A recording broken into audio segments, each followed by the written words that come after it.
Sports fans, welcome. I'm Max Silverman. This is the Sports World, and we got a lot of sports topics to talk about today. Let's start off with what's been the buzz of the sports world. 2 weeks ago, Tim Tebow took over Kyle Orton's job against the San Diego Chargers. He almost took them all the way back with his legs, with his arm, with everything. They're on bye last week. They're playing this week. Who knows how Tebow's going to do? There are a lot of critics that are saying he can't throw. He has a Roethlisbergerian delivery where he throws like that. He can't get the ball up in time. Some people think that with his legs he can be the next Cam Newton. I'm with those people. The new era of the quarterback is the Cam Newton, Michael Vick. If you're going to be the Drew Brees, you can still be a Drew Brees, you can still be a Tom Brady, where you have perfect throwing. But the era is moving that if you have speed, you're going to be a successful quarterback in the NFL. And even if you're not, you're going to be a nice fantasy asset. Unless you have one of those fantasy studs at quarterback like Vick, Rodgers, Brees, Romo, any of those type of guys. I mean, you could throw in Brady in there. Any of those type of guys, then you're definitely not starting Tebow. Don't get me wrong. But if you have someone like Phillip Rivers or Matthew Stafford, that's where he really falls into. He falls into that type of category that you should play the matchup with those guys. If Tebow has a better matchup than Phillip Rivers one week, I mean, especially this week, Rivers is going against the Jets. You think Vincent Jackson's going to be open when he's against Darrelle Revis? Antonio Cromartie can blink at someone too. That's when you should start Tebow. Tebow is definitely a top 7 quarterback moving forward, and I really do think that he can go 500 with the Broncos the rest of the season. They won't end 500 because they're 1-4 right now, but they can have a 500 record from this part of the season moving forward. Talking about new quarterbacks, Carson Palmer just got traded to the Raiders. A lot of people are saying that they overpaid for Carson Palmer. Let me tell you this, yeah, did they give up a lot of hypothetical talent? Of course they did. A first-round pick next year. The year after that, a second-round pick that could be a first-round pick if they get a playoff win. The thing is, if you can trade, they're going to have a pick late in the round because they're a good team this year. If you can trade two, even though they're early rounds, they're late in the round. I mean, if you can trade that for a quarterback, that's what you do, especially a franchise quarterback. Especially if you're in a division where the division is yours to take. I mean, look at these records. Kansas City 2-3. Broncos are 1-4. You're 4-2, Oakland. But then you have the Chargers. They're 4-1, but they haven't looked good doing so. Look at these wins. They barely won so far. They beat the Vikings by a single score. The Vikings are 1-5. They got crushed by New England. New England's one of the best teams in the AFC. They have to come at least competitive. They were down by 14. They gave up 35 points. Then they barely beat Kansas City by 3. This was before Kansas City even got a win. This is when they were really slumping. This is when Dwayne Bowe could not move whatsoever. And Matt Castle would not throw a touchdown pass even though the defense was letting him. Miami, they beat by 10. Solid win by Miami still. They're 0-6. And then 0-5, excuse me. And then Denver, they beat by 5. Denver's atrocious. This is when they had Kyle Orton, and then they almost lost to the Broncos when Tim Tebow came in. Just shows again why Tebow can be great. Alright, sports fans, it's fine time now, where we look at the most egregious fines of the week. On Sunday, Troy Polamalu at Heinz Field got fined $10,000 for calling his wife on the sideline to saying he's okay, not paralyzed after having a concussion. Seems reasonable enough. And now in Lambeau Field, Pro Bowl cornerback Tramon Williams and All-Pro linebacker Clay Matthews got fined $5,000 each for wearing yellow cleats to the game. The suck for luck sweepstakes is really starting to heat up as the 0-5 Dolphins face the 1-4 Broncos in Miami. It's the first of many suck for luck bowls this year.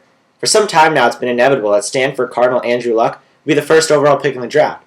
But has anyone ever thought what happens if the 0-5 Rams get the pick, or the 0-6 Colts, or even the 1-5 Panthers who had the pick last year? Would they really have the nerve to pass on the elite talent of Andrew Luck? They all have franchise quarterbacks with a lot of money invested in them. Or do you think that they'll just take a king's ransom and trade the number 1 pick? But a little premature. It's definitely an interesting story to watch. Young quarterback who's already on a team, Christian Ponder, just got the starting job from Donovan McNabb on the Minnesota Vikings. Egregious as it sounds, this is Donovan McNabb. I've never been a big McNabb guy, but come on, he was 19 for 24 last week before he got pulled. This 79% completion percentage. Take out all those drops, it would have been a lot higher. It's incredible that he's being benched, especially for Ponder, who actually struggled in the fourth quarter, even though it wasn't against a great defense. Although, yes, the Vikings are 1-5. It's clearly not McNabb's fault. He's played well enough. It's Leslie Frazier's fault. It's the defensive fault. They're just not that great of a team. They also have no wide receivers to help Donovan McNabb. It's impossible to just take him out of this starting job. It's not correct, especially because he only has 2 turnovers this year. All you have to do as a quarterback for the Vikings, not turn the ball over, and hand it off to Adrian Peterson, number 28, as much as possible. That's a recipe for winning. Christian Ponder, he can't do that. He's too interception prone. He was too interception prone at Florida State. If you're throwing interceptions in college, you're definitely going to be throwing the interceptions in the NFL. Now McNabb has to back up Ponder, which is extremely wrong because McNabb's a seasoned vet. If the Vikings had any class at all, they just release him right now so he could do what he wanted instead of back up a rookie. Alright, it's time for my Week 7 NFL predictions. Starting us off, Carolina, Cam Newton, too much for John Beck. In Cleveland, I think it's going to be a great game, Cleveland and Seattle, but Cleveland's going to pull it through with Colt McCoy and Greg Little.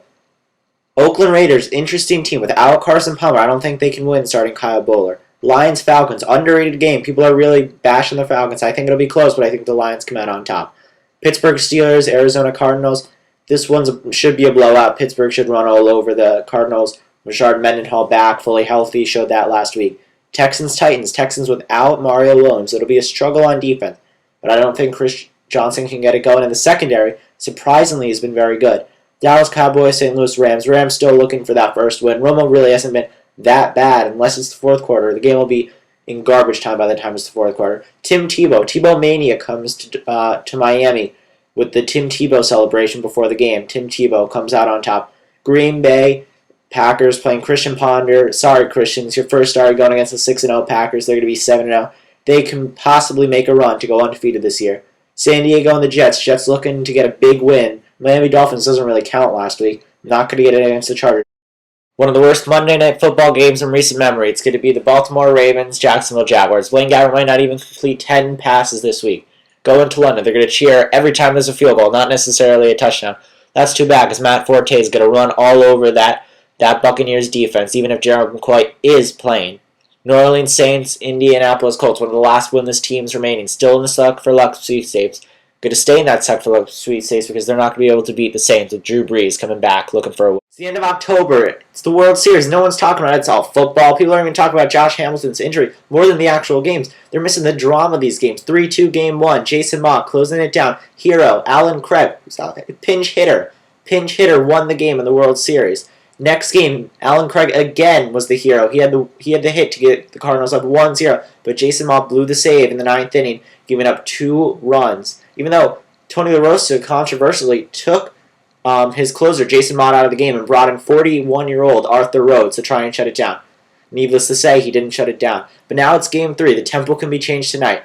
Big matchup, Kyle Loesch, Matt Harrison. My prediction, Rangers avenge last year's loss to the Phillies. They get to Loesch early. Game 4, they get to Jackson early. Might lose Game 5 to Chris Carpenter. Game 6, they end it. Rangers in 6. And now here's my weekly version of Heismanology with my weekly Heisman update. Number 5, I got the underrated Sammy Watkins. He's doing everything at Clemson, catching balls out of the backfield and even going deep to catch those passes. Number 4, RG3, Robert Griffin III. Took him to the middle of the third game to have more incompletions than touchdown passes. Number 3, Trent Richardson. Look at the numbers. Better than Mark Ingram's Heisman year. Better than Reggie Bush's Heisman year. And number 2 is the guy who's leading all of the land in passer rating, Russell Wilson. Ever since coming to Wisconsin, he's completely changed that team into a top 5 team. And number 1, leading everything, leading the NFL draft race, leading the Heisman race, Andrew Luck. Realistically, he'll get both. Hey guys, thanks for watching this week. I'm Max Silverman for the Sports World.